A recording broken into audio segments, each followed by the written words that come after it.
become a mental health advocate. What drew you to this? Why have you become so passionate about this subject?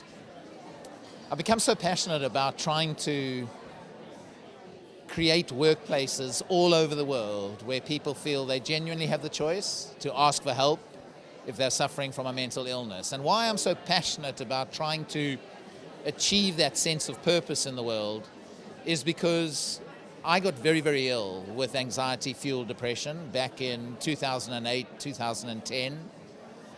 And it was only my ability to talk about my illness that saved my life. And you might say, well, why did it save your life? And the reason it saved my life was because everybody that I spoke to, the response that I got was overwhelming sense of love.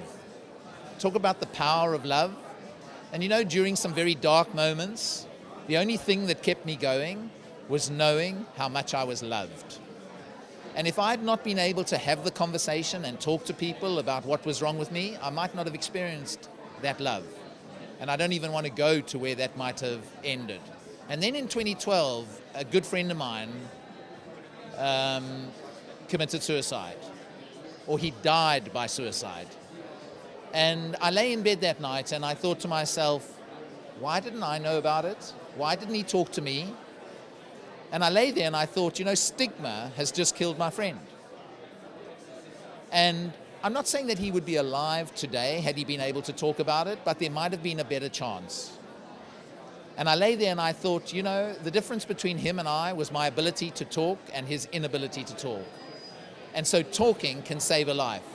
But people don't talk because of the stigma. And so that, I suppose, was the real catalyst which got me to go out into the world to try and create these workplaces where people feel they genuinely have the choice to ask for help if they're suffering from a mental illness.